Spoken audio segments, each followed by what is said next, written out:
to introduce to you Dr. Stephen Llyod-Moffett. He's a professor of religious studies at Cal Poly University.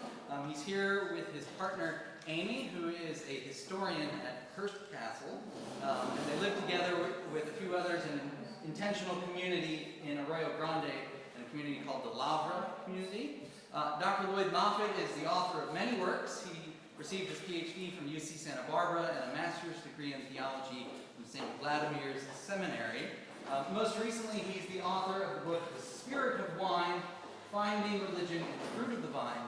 And today he's going to be talking to us about Christianity and the spirituality of wine. So please welcome Dr. Stephen Llyod-Moffett. Well, thanks for having me, and it was such a pleasure to get to worship with you today. You guys have such a beautiful chapel and community, and what a gem with Father Peter and his words. It was just so great today. And I really appreciate you staying afterwards on a Sunday. You know, with all the stuff going on in the world, talking about wine may not seem like, you know, the most important use of your time. And I have to say that I have struggled with this a bit, you know, because should I really spend my hours, you know, talking and studying and writing about wine? And I do write on a bunch of other things too. But it does take my background in religion and theology and mix it with our hobby. We have a backyard vineyard, we make wine, we pour a lot of wine in places. And so it's been a nice mix for me.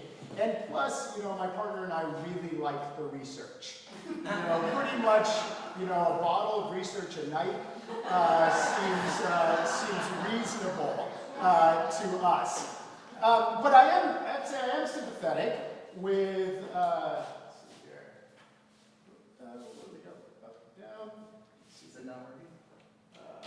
wait, let's see here, there we go. There we go.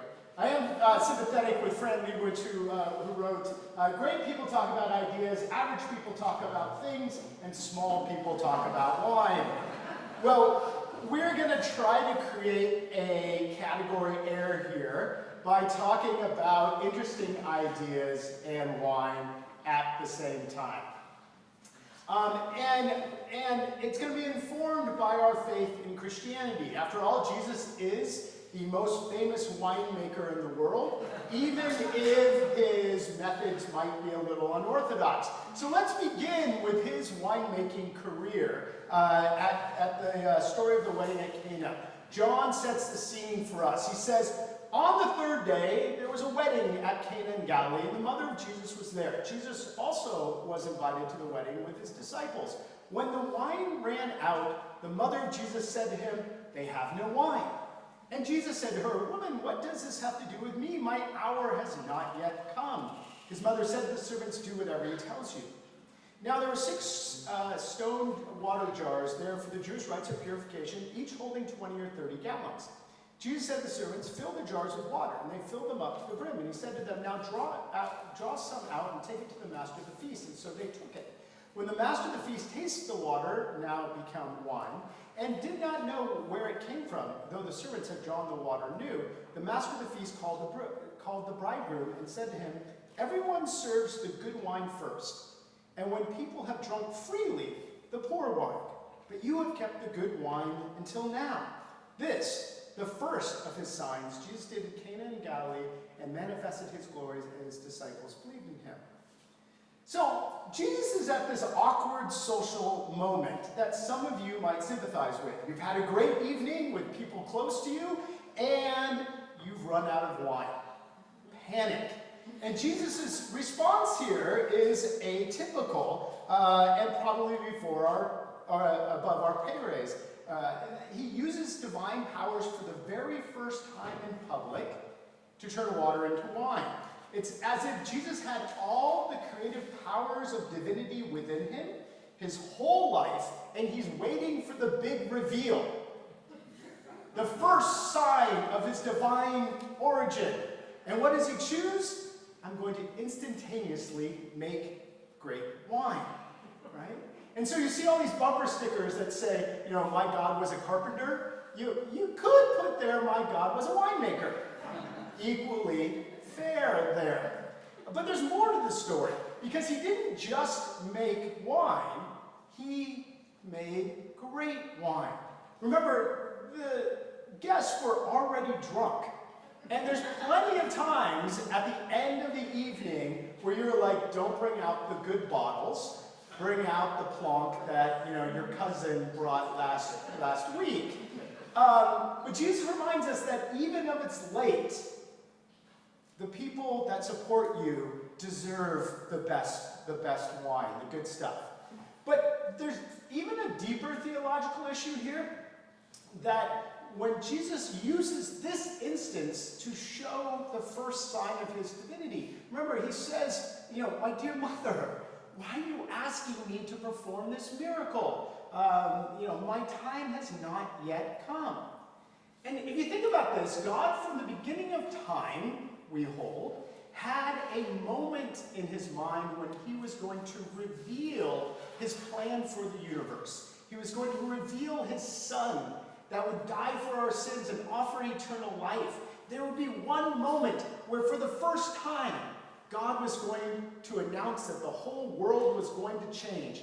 And it was not at the late night of a wedding, right? But the idea here is that showing hospitality to others, to friends and strangers alike, was so frightful that God changed his plans. That God decided that no, this moment would be the moment where the history of the world pivots. Not having wine at the end of the evening was such a social sin that the course of religious history was shifted. And so Jesus' earthly ministry, the first time he reveals himself, was around wine. But then remember, how does it end? Well, the end of his earthly ministry is once again surrounded by friends, surrounded by bread and wine. And Jesus says in the same way, he took the cup and said, this cup is the new covenant of my blood. Do this as often as you drink of it. Do it in remembrance of me. He's saying that wine will be the symbol of a new kind of relationship with God. He's saying that wine no longer will be like any other beverage. Wine is now the sign of a new kind of way of relating to God. In effect, he's saying, the way to set aside time to remember me is to drink wine regularly. And so Jesus' earthly ministry is bookended by two moments with wine. Two moments with wine that allowed God to reveal who he was and what God's plan is. Now, I know a few of your neighbors from across the street, because it seems like there's a church across the street everywhere here, might say, it's unfermented grape juice, that's what say. By the way, that just historically is inaccurate. Unfermented grape juice made you sick. It was wine. It's the alcohol in wine that allowed you to drink.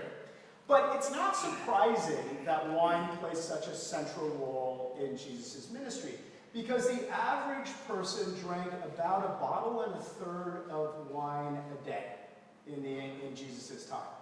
Now, in large part, that's because water made you sick, so you drank wine.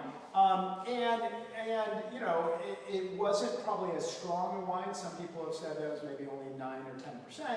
But nonetheless, a bottle and a third a day. So when your friends say, what would Jesus do? Well, here's a strong background for you. Well, I know he drank a bottle of wine a day. I'm safe there.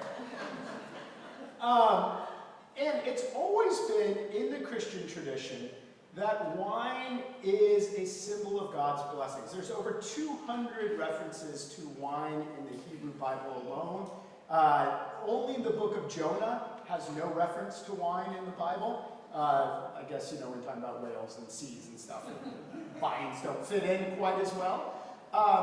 In the Christian era, when you went to church in the first few centuries, you would bring wine and bread, and there was a space outside the church in which you brought your weekly offering of wine and bread. Every family would do so.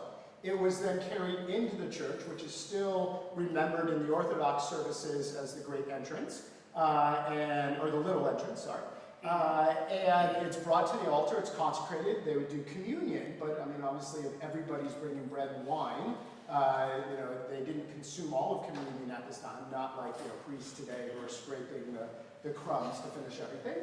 Because afterwards, the third part of the service was gathering together, just like all of you do here, to drink the wine and the bread that was brought. So it was a very important part of the worship of the early church. And virtually every one of the holidays or feast days in Jesus' time involved wine, from Rosh Hashanah to Passover. These were all the weekly Sabbath service, all involved wine. There was even a temple sommelier. They didn't quite use that term then, but it says some of the priests were appointed to oversee the vessels and the instruments of the sanctuary, the fine flour, the wine, and the oil, and the frankincense, and spices. So it was a temple priest's job just to look after the wine. And wine was one of the most important things that you brought to the temple as a gift to the priests. So as you went to the temple in Jerusalem, you would bring the priest's wine as part of your tithe. I'm sure Father Peter wouldn't mind some wine each Sunday. But why lambs and big animals took center stage in the sacrifice, much more often was actually the priest sacrificing a bit of wine. In almost every sacrifice that happened in the temple, there's long lists about how much wine would be dumped in the sacrificial fire beforehand. And it's almost always seen as a blessing in it. When the Bible wants to point out that God blesses you, how do you measure that? You measure that in wine. Let's look at a couple examples. When Moses was led out of Egypt, he spies the promised land for the first time. And like Noah's dove, a bird brings back a gift, which is a cluster of grapes. That's how we know it's the promised land. He gets grapes when he arrives. The founder and namesake of Israel, Jacob, who God changes his name to Israel, says to his son Judah, is a foal will be tied to the vine. He will wash his garments in wine, and his clothes will be in the blood of grapes. So if you want to know if you're really blessed by God, it's when you have so much wine in your life, you're actually washing your clothes with it. That is a biblical metric that you can tell. When the northern kingdom is destroyed, Amos says, "Hey, I'm going to restore your fortunes." But how does God restore your fortunes? With wine. It's a source of abundance. We don't need to go through all these, but I will give you much wine. Deuteronomy, may God love you and bless you multiply. May God also bless the fruit of your ground, the grain, your oil, and your wine. Proverbs says that your barns will be filled with plenty and your vats burst with new wine, right? So that's how we measure it. Ecclesiastes says, go eat your bread with joy and drink your wine with a merry heart, for God has approved what you do. So wine is a symbol of blessings in your life. I should also mention a lack of wine is seen as a curse. Again and again, Job says they will shake off their unripe grape like the vine and cast off their blossoms like the olive tree. Isaiah says the wine will dry up. There will be no grapes, says Jeremiah. So what we see here is that wine is a symbol of God's blessing. It's central to Jesus' ministry, both in a symbolic and a very real way. And then for the Christian monks, monasticism has this long, deep tradition with wine. Now, some of that is just practical. If you are a monastery of 500 people, which many of the monasteries were during the heyday of monasticism, you're drinking a bottle of wine a day, that means you need, for each monk, you need to be a winery that makes about 7,000 cases of wine a year, which is a pretty big winery even by today's standards. And we know this because Benedict's rule, the most famous rule, says that monks should be limited to a minimum of 3 glasses of wine a day. Now, presumably this is because the norms were much more. Benedict was known as a strict rule in this way. St. Benedict says 3 glasses a day. And while we don't have great records, one of the records we have is a 9th century monastery in Germany, and they made 11,000 gallons of wine per year, just for their monks. And also they would use it for communion. But it's also part of the monastic process. I mean, one of the things, as someone who writes a lot, you get stuck. Well, the monks say there's a method to finding inspiration. So a guy named Friar Saladum, a Franciscan writer, says that the Archbishop of Ravenna would drink a glass of wine, sing a psalm, and then walk all around the monastery looking for inspiration. But when he got to the other side again, he would drink a glass of wine, recite a psalm, and walk around. And he would spend his afternoons doing that, trying to find the inspiration to inspire the monks, which to me is a great work ethic. So the reality is we have this rich history in Christianity of seeing wine both as a blessing and as an opportunity to show gratitude to God. In our society, though, we have to admit that that isn't always the case. For most of my college students, wine is an opportunity to get drunk. As one gets older, a lot of wine in our society has become a status symbol for those who want to show their pedigree or their wealth. So wine has had a mixed relationship in the modern world. So let's get practical here because I teach at a school whose motto is "Learn by doing." Let's talk about how we can continue that Christian tradition of wine being a spiritual part of our lives. And so Amy's going to hand out some material and pour a bit of wine. I will say that not all wine has the capability of being spiritual. I was making wine in Australia.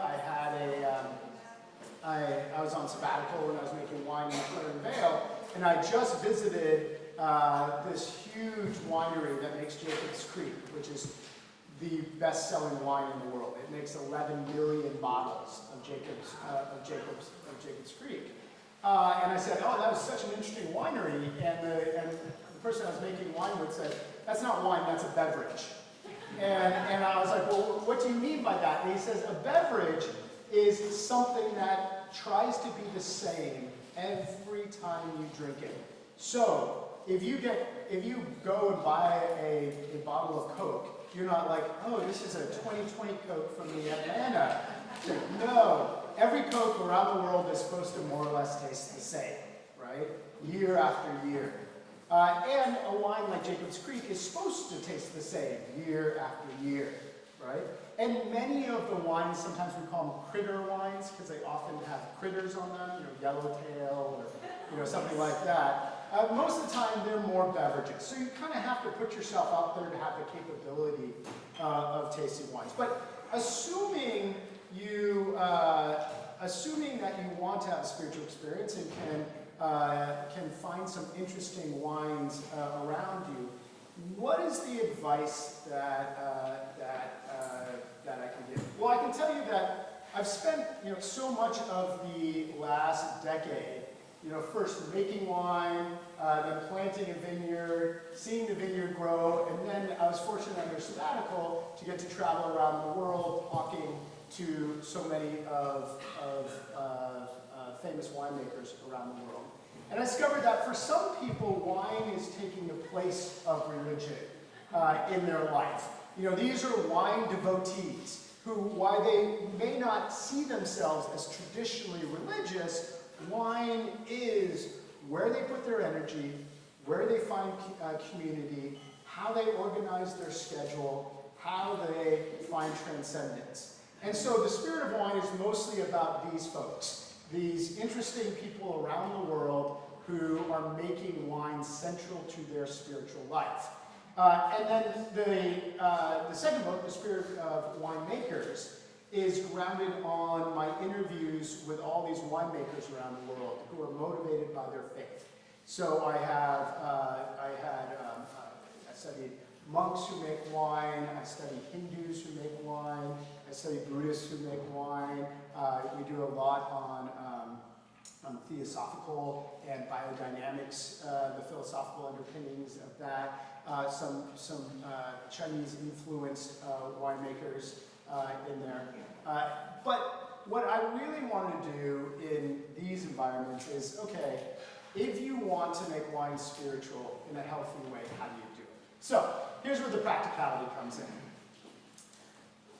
First and most importantly, I think if you want to make wine spiritual in your life, you need to be present with the wine. Because you can have one of the most famous wines in the world in front of you, but if you're just sloshing it back, it's not going to be able to have effect on you. And so I feel like so oftentimes what happens is even people who are serious about wines, they want to sort of quickly judge a wine and be like, okay, this is a 95. You probably have friends who love to give a point rating within 1.2 seconds of it first touching their lips. But what I like about wine is, when it's spiritual, is the opportunity to stop and be present with the wine, to allow the wine to impact you, to become vulnerable. One of the great wine writers, Terry Thies, writes, "The greatest wines are the ones you can't write notes about because you're weeping, overcome with their loveliness." This happened to me in a restaurant in Paris one evening. The waiter must have thought my wife had just told me she didn't love me anymore and was absconding with a plumber.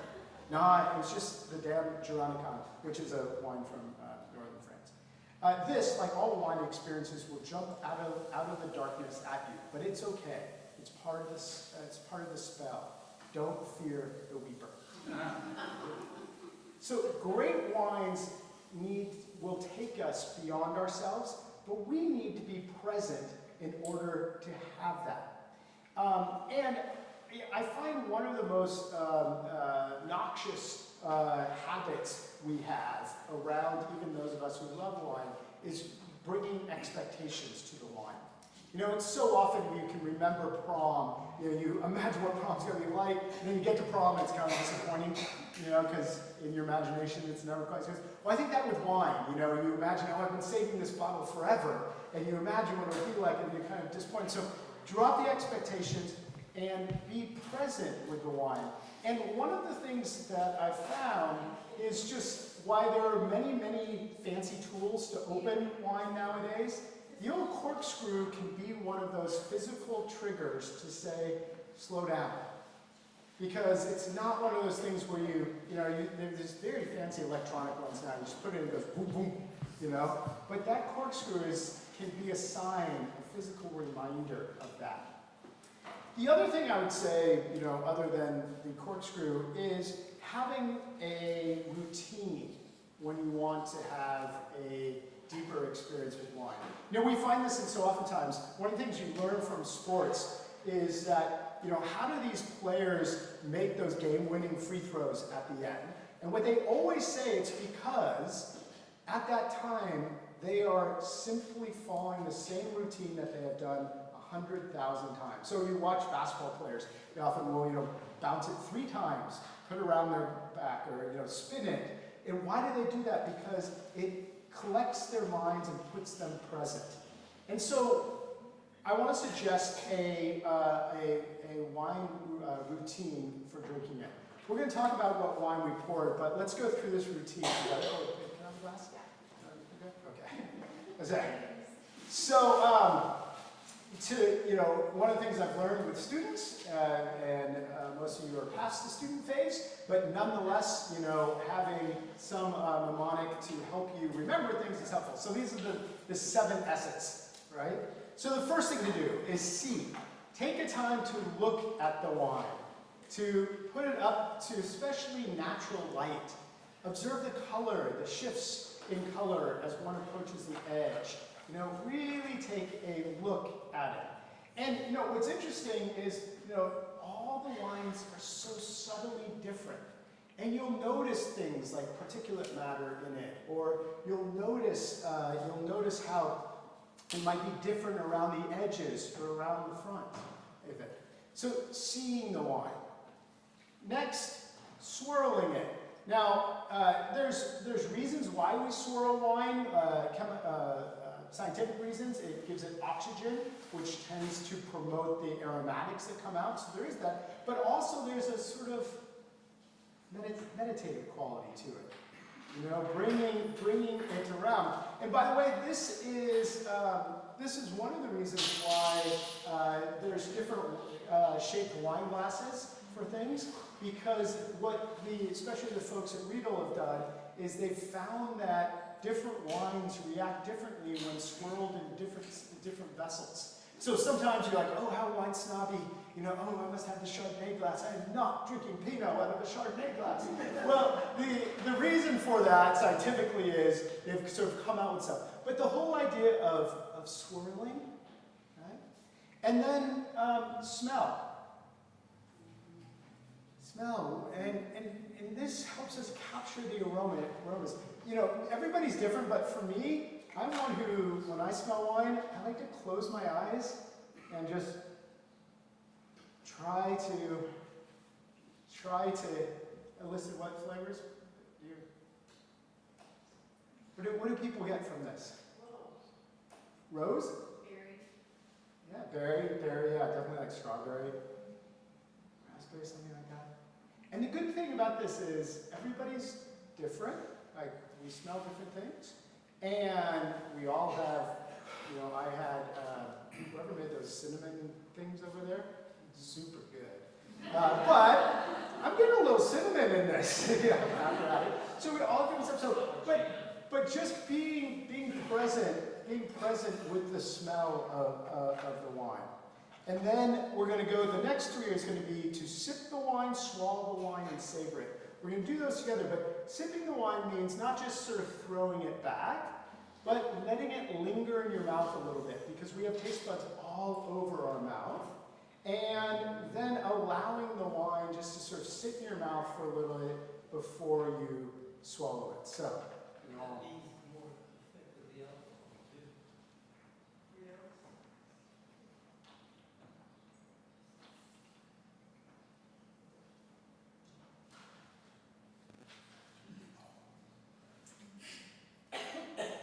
and here's one of the... Sorry, it wasn't the wine. It's okay.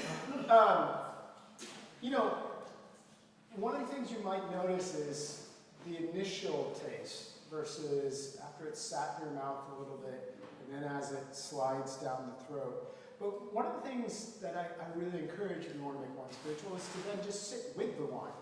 Like, I think so oftentimes, my mom was very funny because she was not a wine person, but she knew, like, my dad and I really liked wine.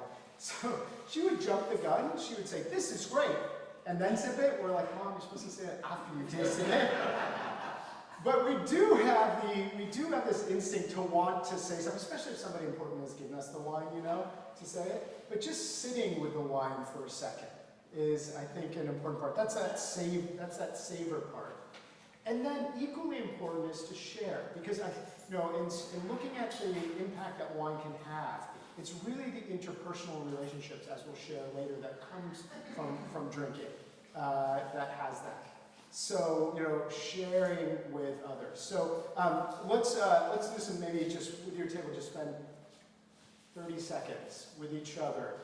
So, sip, and then savor, and then share.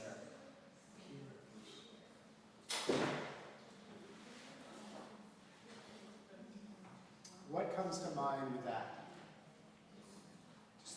within the table. Share with each other.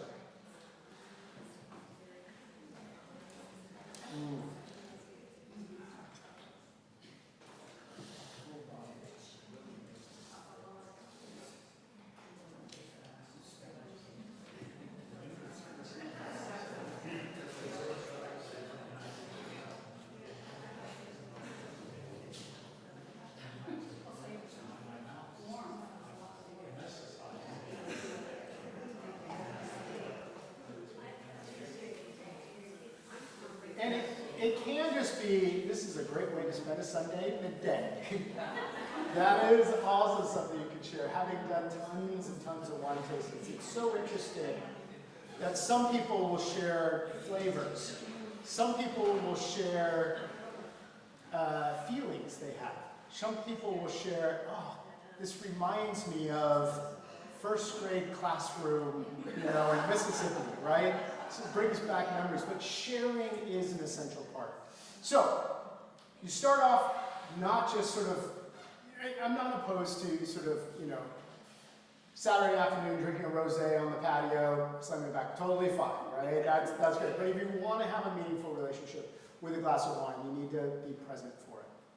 Second of all, one of the things that makes wine different is that every wine has a story behind it. In other words, so rarely do we buy a product where by law it has to say as specifically as possible where it came from and when it was born, right? You don't ever do that with, potatoes. I mean, we kind of assume that potatoes are recent, right? But sometimes you might come somewhere in Idaho. But, I can tell you that this was picked on September 12th in Monterey, And I know the person who at least accepted the fruit after it was picked. Every wine has a story. And that allows us to have a deeper relationship with the wine. The other thing about wine that's interesting is that it's a story that continues to evolve. So this doesn't happen, yes, maybe we buy a cucumber and it slowly goes bad or something, but, it's not a good evolution. Wine is so odd that it actually gets better over time for a certain amount of time, then goes bad, but it's a living organism. And the reality is, for us to have meaningful relationships, we need to have a dynamic relationship where we both seek to understand each other. This is true in life and in our relationship with wine. So one of the things I really encourage you is avoid the one-night stand with the wine, right? Because even though it's great for a little bit, deep relationships aren't formed in that way. And the one-night stand with a wine is when you don't know the wine you're drinking. Because all the wines have a story. And all the wines reflect that place. Let me give you the story of how we learned this. I was in Burgundy. I'm a big fan of French Pinot. And I was doing an interview with Jacques Leguerre, the winemaker at Llyod-Moffett, one of the most famous wines in the world. And he was saying, you will be able to tell which hillside this wine came from. And I was like, no, good. It's Gevrey-Chambertin. And I go, I couldn't tell you it's France. But in his cellar there, he poured us 3 different wines that he made, all picked within a day of each other, all Pinot Noir, all from Gevrey-Chambertin, but all from different vineyards. And I have to say that they were so different from one another. Each one he had a story with. This is a wine that wakes up each morning to a bright sunshine because it's of its aspect. This is a wine that struggles in rocky soil. And so you pick that up. This is a wine that really typically has a hard time ripening because of the trees around it, but it picks up the oak. And in wine circles, they call this terroir, the French word for earthiness. It's a hard word to translate, but it means something like the somewhere-ness of a wine. Or someone else calls it the distillation of place in a bottle, or liquid geography. Each wine is such an amazing, transparent communicator of its time and place. And so when you want to have a meaningful relationship with the wine, knowing the time and the place, knowing the character of this wine you're going to have a relationship with is so central. So today we're drinking Pinot Noir, which comes from originally from Burgundy in France. It's probably the wine that most inspires transcendent experiences. In fact, in one of the first references we have to it, in the 14th century, the guy who named Pinot Noir, a guy named Philip the Bold, well, in his vineyard, somebody had mixed in non-Pinot with the Pinot Noir. And the vineyard manager beat this picker to death. And it went to trial. And the defense of the vineyard manager was, after all, it is Pinot. and he won. He won the case. It was justified murder for defiling Pinot. And, you know, we may know about the popes of Avignon. You know, they flee Rome during that period. Well, one of the big reasons not to go back to Rome, this was argued, was Rome was too far from Burgundy. Because Burgundy is the fifth element. Now, I never really investigated what the first four elements are, but I think if you have enough of the fifth, it doesn't really matter. But literally in the papal records, they say there was no Beaune, which is the central city of Burgundy, in that way. And, you know, I've done hundreds of interviews, and, you know, one of the least spiritual interviews I did was with this guy, Clive Coates. He wrote this 3,000-page book on Burgundy, and I spent all day with him. And he is just not a spiritual person at all. He's an old, grumpy Englishman. And, but when he writes about Pinot, Pinot is a wine which could sing like a nightingale, shine forth like a sapphire, intrigue like the most complex chess problem, seduce you like the first kiss, someone you're about to fall in love with. Moreover, great Burgundy can inspire great order, satisfy the most subtle three-star meals, leave you at peace at the end like a slow movement of a Mozart piano concerto. At its best, the wine is complex but not puzzling, profound but not didactic, perfect but not intimidating, and magnificent but never anything less than friends. Yeah. Or Pinot appeals to our higher and base instincts. At once, both the primordial amygdala and evolved frontal cortex. A good Pinot places you under her spell. You pass orgasm, go directly to post-coital bliss.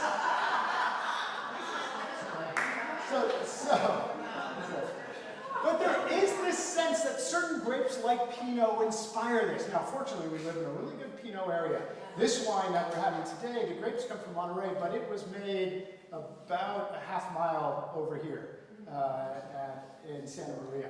It's a Santa Maria wine. We'll talk about it a bit. Matt Kramer says, even the most skeptical are willing, after savoring a generally great Burgundy, to concede that there may well be, dare one say, a presence in the universe above our own. The flavors of the greatest red Burgundies are sensuous, often erotic, above rational discourse, and beyond the powers of measured criticism as they flout the conventions in favor of something rooted in emotions and passions too powerful to be taught, too ancient to be meddled with. Burgundy has all the answers if you know the right questions. Fill in God there, and it's not bad theology, right? You know? And so the idea here is we're dealing with a grape that has the potential to really inspire. And the Central Coast, we have some of the best Pinot in the world. We tend to be drier in a warmer climate, thus they tend to be a little bit bigger, more sugar, more alcohol, more cherry cola, that sort of stuff. But knowing the wine means knowing the grape, knowing the place. And in this case, this is from Timbre. Josh Clapper is a friend of ours. He has a tasting room in Arroyo Grande. He grew up an Orthodox Jew in Brooklyn. He still sells a lot of his wine. He makes kosher wine for the audience in Brooklyn. But when we drink Timbre, we have a different relationship because we know who made it. And those are the kinds of relationships you have with wine when you know the story. You know the grape. You know the people that are behind it. And it's not just like you make it taste different. They've actually done scientific studies that it changes the chemistry in your brain when you have a relationship with it prior to, right? It's not just you tell yourself you like it more. You actually, endorphins get released more when you have this. And as I point out, there's a lifespan to the wine, because wine not only reveals the grape and the place, but it also reveals the time, both for the wine and for things. So and we often talk about wines being young, and we use the same adjectives that we use for teenagers. Brash, maybe hasn't quite figured it out yet. It's an immature wine, right? And then, you sort of get into really beginning to show itself, becoming into itself. And then there's that beautiful middle where it's like the finest expression when you time it just right. But as with most wines, over time, and people, it tends to slow down a bit. Start to smell a little. And eventually, sometimes a wine will die, as do people. In this case, this is the 2019 vintage, which was a very classic vintage on the Central Coast. Cool winter, wet spring, mild summer. They tend to be not very high alcohol 2019 wines in it. And so wine can take us to a place. You may have never been to Gevrey-Chambertin, but you've tasted it in the wine. It can take us to a year. You may not have thought about 2019, but now this wine will take us there. So the second piece of advice is to have a relationship with wine. Know the story of your drinking. So be mindful, have a relationship with it. Third, be open to the mystery of wine. I got to interview a ton of famous winemakers, and I recorded the interviews as a good researcher would. But as with most good research, the best things were said the minute you turn off your recorder. And I was in this cave down below in Montrachet. One of the most famous winemakers, the Moret family. This is Anne Moret. She's about my age, but her great-great-grandparents have been famous winemakers. And when we were done tasting it in this underground cellar, she turned the recorder off. She touched me and said, "Steve, when people realize that wine is more than alcohol, it will be a more important step for humanity than going to the moon." And what she's saying is, wine has the capability to make you see the world in a new way. Like, if you're open to the mystery of it, it's possible to do that. I mean, in some part, it's just part of wine. There's 100 different species of grapes in the world. 99% comes from one species of grape, Vitis vinifera. It's grown on less than 1% of the planet. But humans have been making wine for 8,500 years. It's one of our earliest things we've done, right? There's something awesome about this combination. And if you've ever watched wine ferment, it is a miracle. In fact, the old English word for yeast is God is good. That was the word for yeast. So this is Ben Franklin. You hear of the Christian tradition of turning water into wine as a miracle, but this conversion is through the goodness of God made every day before our eyes. Behold the rain which descends up from the heavens upon our vineyards, and which incorporates itself with the grapes to be changed into wine, a constant proof that God loves us and wants us to be happy. Galileo said, "Wine is sunlight held together by water." That's great. Now, what stands in the way of embracing the mystery of wine? Well, I think partly is the wine industry wants everybody to fit wine into certain boxes, right? They want to say, okay, here's the proper wine terms. And there is a aroma wheel that actually is a tool that everybody who studies wine at university memorizes, right? Okay, this is a fruity flavor, is it berry, is it tree fruit, is it tropical?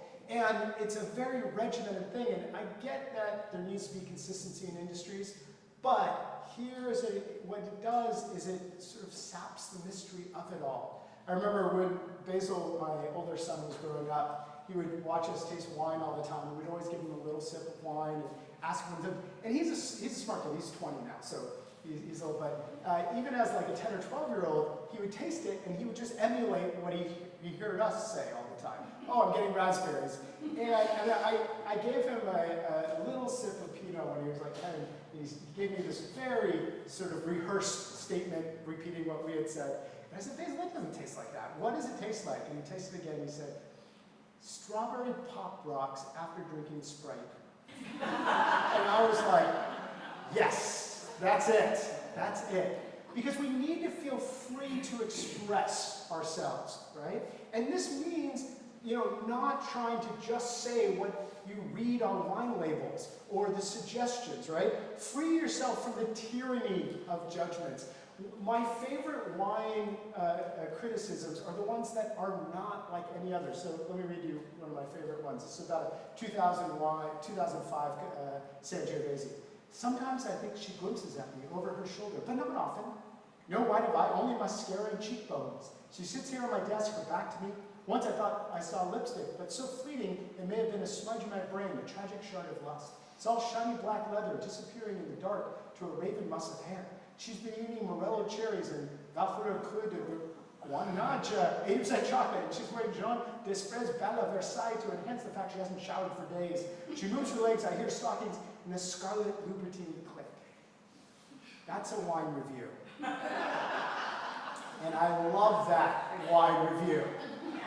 Because it's clearly somebody struggling to put words to an experience with wine.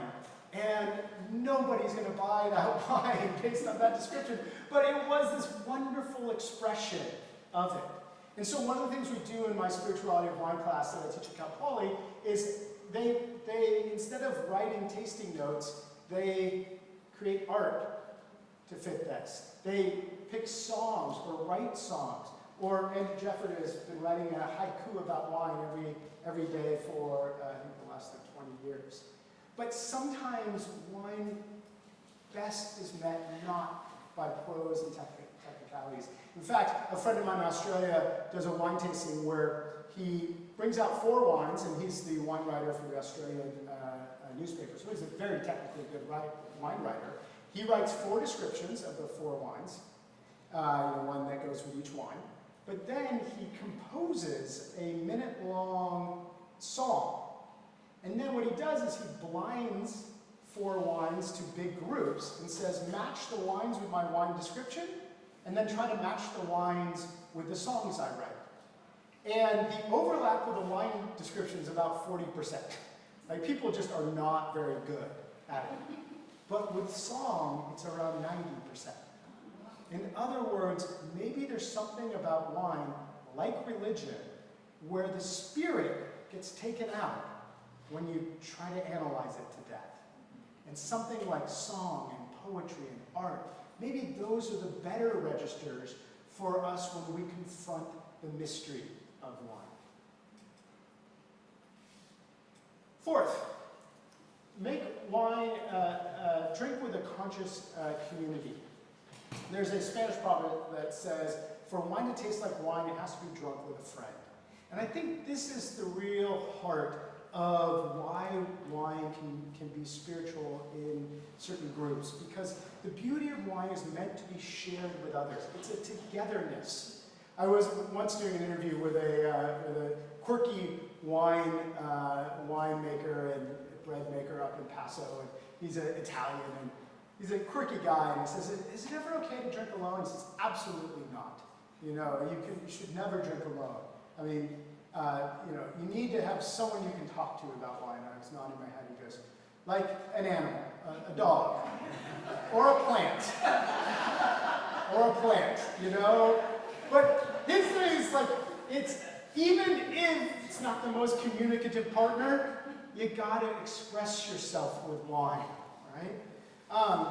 And when you think about it, when our church is healthy, as important as the theology is, what's said at the pulpit, it's when the community is healthy with each other, right? That's what brings people to God. It's the community feeling you have. And the same is true of wine communities. People need to consciously create environments of togetherness around wine, right? And it may start off with wine, but what's so interesting, and Amy and I have done these wine workshops where we go into wineries and we'll do a workshop, and we encourage them to talk in ways about wine, through art or through other questions. It starts off with wine, but we'll say, okay, what relative does this remind you of?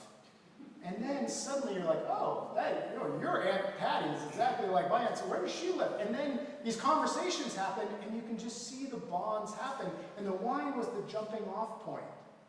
But it's the communion that's happened around wine. That's the magic of building a wine community. It's the same thing that happens in a healthy church environment, that people have come together and bonded over some shared aspiration. And so we encourage you, and I have got some of these on paper if some of you want to take this down, but make wine nights around themes, such as same varietal across countries, or all the wines of a given producer, or the same wine over many years, obscure grape varietals. Some of the most fun nights we've had have not been the fancy wines. Worst wine labels is a great event, right? Best Trader Joe's wine under $10, right? Is a great one. Wine varietals I've never heard of. Most clever names. Bring together, and then when you get together, don't just be like, oh, I get apricot, right? Say, formalize and say, if this wine was a celebrity, who would it be? This wine was a car, what would it be? Because what happens is wine becomes the launching point for that. And I have this all down if some of you want this. So creating the conscious community, it just won't happen by accident, just like spiritual communities. You need to create the environment and then allow it to happen. Unfortunately, unlike church, well, I guess there's wine in church, but alcohol facilitates oftentimes that community. So one of the challenging things to talk about wine is that wine can be unhealthy in people. And for some people, wine is not something that should be employed or encouraged. So how do you have a healthy relationship to wine? Well, one of the things that I've learned over this experience is it's so often not how much you drink, but the attitude with which you drink. In other words, if you have an unhealthy relationship to many things, that's attitude will make it unhealthy with wine. And I take solace as, most of my early work was with monks. My dissertation was on the rise of monasticism in Christianity. And I lived in monasteries for a year, and I spent a lot of time in monasteries. And one of the things I've learned there is, monks were often very heavy drinkers. Brother John said, never did a man of worth dislike good wine. That is a monastic truism. There's even songs about this. To drink like a Capuchin is to drink poorly. To drink like a Benedictine is to drink deeply. To drink like a Dominican is pot after pot. But to drink like a Franciscan is to drink the cellar dry. Right? So they have this. Now, how is this healthy, though? How is it spiritual? How is it Christian? Well, to me, it's the attitude towards what you drink. And let me give you an example. A friend of mine was doing became a Dominican priest. And when he was at the monastery, one of the rules there is that you could never pour yourself a glass of wine. You could only pour other people at the table. And that is the monastic attitude towards a healthy relationship with wine. Because wine should be drunk in a spirit of giving. Like you want to share with others. If you're just pouring yourself all the time, that's the spirit of egoism in it. And then also the other thing they did at the monastery was, when you drank, there was always this is in remembrance of me moment. That's stopping to give gratitude for it, right? For that chance to drink, especially with people you care for. Right? So being spiritually intoxicated is not about how much you drink, it's about the attitude with which you bring to your drinking. That is are you showing a giving attitude, or are you showing gratitude for your attitude? And so creating that proper spiritual position allows wine to be something that isn't spiritually destructive, but spiritually enriching to your own life. So I would love to spend the rest of the evening drinking with you, but let me just summarize. Be present, drink mindfully, know the story of the wine you're drinking, Be open to mystery as you drink. Drink with a conscious community, and cultivate this spiritual attitude. And let me just end with a quote from the Bible that reminds us of the heart of wine. It says, "He led me into the house of wine under a banner that was love." And I think, as with most things in religion, if you turn back to a loving heart towards others, towards God, towards creation, then wine becomes a vehicle to learn and to share and to spread the love that's within you. So with that, raise a glass, and we'll do a final toast to St. Peter's, to the community that's been created here, and to many future glasses altogether. Cheers. This was through my body with JW Blue. Well, thank you.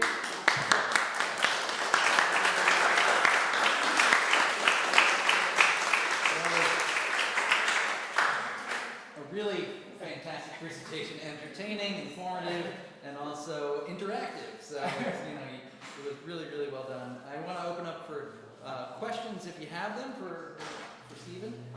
Yeah. I have a question about other denominations Mm-hmm. that only take the wafer or the bread. And Yeah. Okay, on the wafer and bread issue is, so initially it was clearly bread, leavened bread.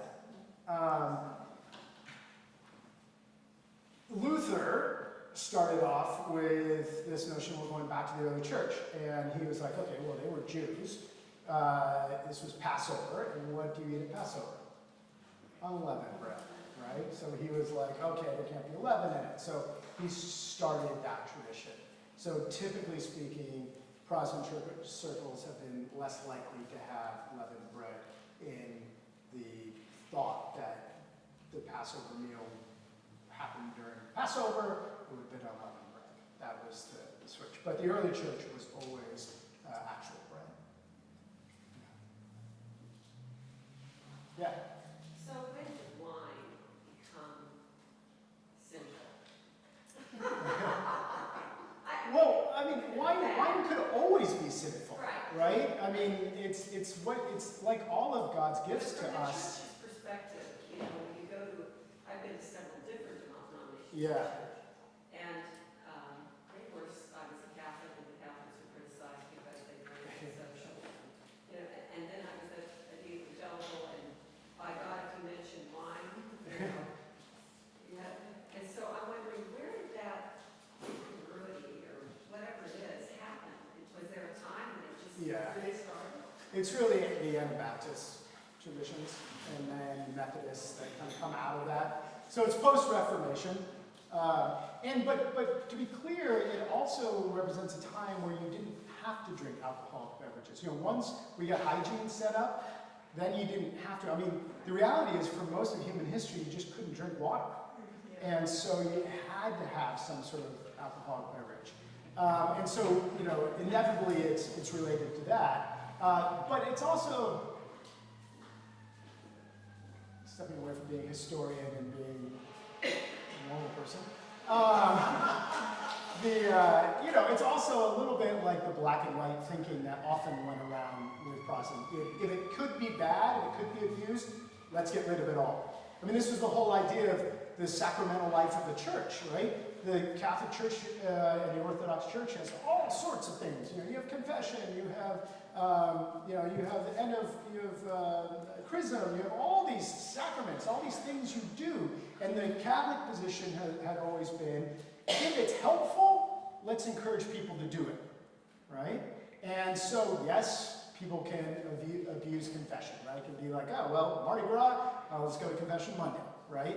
So it does get abused, but the Catholic perspective and the church overall's perspective had been, we want to give the faithful people as many tools as possible to reach their faith. Luther comes out of that, not so much Luther, but as Calvin and some of the ones after that, come out and say, if it can be abused by some, and it's being abused here, here, and here, then we should drop it. So if it's been abused and it's not clearly biblical, right? And so for the most part, that led to just communion and baptism, Some churches did foot washing, which is kind of an interesting side note that's fallen off. But anyhow. So that kind of attitude was, if it, the attitude that came out of those second wave of reformers was very much, if it can be abused, let's just drop it all. So I think it's part and parcel to that evolution of the way they came to think about the things of this world to help us. Yeah. Okay, 8,500 years ago. Yeah. What happened? I'm sure it was an accident that somehow something got fermented and they figured out that it was better than. What was There are all sorts of stories on this, and actually it's fun with my students. I give them, I think it's 8 different stories of the origin of wine myths. So we don't know, obviously. But one of the, there's a myth, I think it's called a jamshid, and this is a pre-Hebrew period myth, where it says there was a maiden of the court, and she had a terrible headache, and she didn't live up to her duties of taking care of things, and she allowed the grapes to go bad. But she had such a headache and she was so thirsty, she drank from the bad wine, and she felt so much better. And so she went from, the lazy maiden to, the one who brought wine into the world. So that's one of the myths. And it's not crazy. If you do leave grapes in an amphora, they will produce wine under the right circumstances. And there is sort of a trend. Amy's involved with the Wine History Project, and they've really uncovered a lot of that history. And there's a new trend to make wine in amphoras again. It often isn't good wine. We've learned a lot in the last 8,000 years, but nonetheless, there is a trend because that's how it seems to have been made. But we don't know for sure. But the reason, so actually the archaeologist who does all the work, Patrick McGovern, he's coming when? For the Wine History Project? Well, they're releasing a documentary with him featured later this year. Oh, okay, later this year, yeah. But he actually has done all the DNA evidence in the country of Georgia that's how we know it's 8,500 years old, because there's actual DNA residue in amphora in Georgia of grapes that were in that way. Yeah. Some years ago, I was taking my son to look at college campuses. Yeah. And one of the campuses we looked at was Fresno State. Yeah. And so, toward the end of the day, I noticed that they had a Department of Enology there. Yeah. So I told my son, oh, let's go look at that. Of course, my son has no interest in it, but we got in the van and went anyway. And as we were walking down the hallway, there were these amazing posters, that had been brought back from poster sessions. Yeah. And one of them was on scanning electron microscopy of oak chips used in certain vintage, and then there was the analysis of the two things, the wine and the chips. And so I asked a couple of questions of the department chair, and one of the things I commented on was like, this is really advanced science. Oh, This yeah. is not like baccalaureate level science. And he's saying, oh, well, no. And then he asked me about, because I had asked some questions, and he asked me, and I said, well, I'm a disgruntled geohydrologist, and I'm not happy. I've been doing 30 years of analyzing water, and I'm tired of it. And so then we ended up going from that to a personal tour through there because, and of course my son hated it. He came along and followed the chain. But the department chair was telling me his best recruitments are middle-aged people who are sick of their career and want to start something new. And then they bring, like he had one guy who was a dentist and another one was a hydraulic engineer. And he said they bring all this experience from life, and then they make a right-hand turn and go into winemaking. And he was, oh yeah, then plus the other thing was he had this self-propelled cart to go through the school vineyard, and they would analyze soil moisture properties, and then you could concurrently analyze like sugar content of the grape, and then they would map it digitally. Yeah. And so we had this huge tour. It was really exciting. Well, and so it's amazing. The science of winemaking is phenomenal now, and the general winemaker around the world is better because of it. But one of the things that I point out is, some of the wines that are made really scientifically are absolutely gorgeous. And to me, they're like a Ferrari. Like, you look at a Ferrari, and even, I'm not a car person, but there's something beautiful about that, right? It's just the engineering, the design, and I appreciate it even if that's not, you drive a Prius, and a Leaf, right? We're not car people, right? But in the same way, a thoroughbred racehorse is absolutely stunningly beautiful too, right? And I think with wines, some are more Ferrari wines, some are more thoroughbred wines, right? The Ferrari wines I appreciate. They're a tribute to science, they're a tribute to humans, right? Because they have made it. But then sometimes you just kind of, with the great thoroughbreds, they need some training, they need some breeding, but there's just something, God created this horse different, right?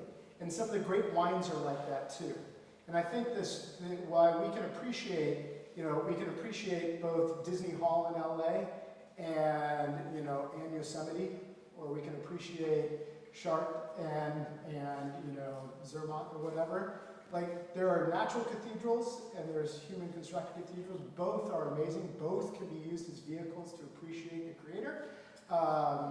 And I think that's the way with wine. Penfolds Grange, one of the most famous wines in the world out of Australia, it is manipulated. I mean, it is just a scientific marvel what they do to make that wine, and it's great. It's $800, and it's crazy. But it's not Domaine Romani-Conti, one of the most famous wines in the world, which is made from 4 acres in one place in Burgundy for the last 800 years. One is a testament to place and to the people who are interacting with that place. One is a testament to the scientists. Both are beautiful, both taste amazing, but they're different. And I think that appreciating that we can find beauty and value in both of them is one of the fascinating things about wine. Yeah? In kind of a generic sense, do you find that your students who take religious studies class come with a secular background and are interested? Or do they, from your knowledge, tend to come with some sort of spiritual yearning and they're looking for something? So Cal Poly is historically the most Christian campus west of the Mississippi. That's a public institution. Whoa. So historically, we have been a very Christian campus. When I taught at UCSB, at UCSB, I think when I was there, less than 2% of the student population was involved with a religious group. Cal Poly's, at its height, was around 50%, but now it's probably in the mid-40s. Wow. And so, like, when you teach at UCSB, you have to, they all kind of dismissed it. They're all very secular, and you have to say, no, there's beauty, there's goodness here, you should engage it. Cal Poly students often come with, everyone I know is a Christian, how could it possibly be wrong? So there it's like, oh, well, there's other perspectives that are okay, too. So there's different challenges. But Cal Poly, one of the interesting elements about how faith works is when there's competition among faiths, it tends actually to elevate everybody. When there's a monopoly, it's called the complacent monopoly theory. When there's monopoly, everybody just kind of stops paying attention. This is the way, like in Iran. In Iran, before the Islamic Revolution, 60% of Iran went to weekly prayers. Now it's down to 2.5%.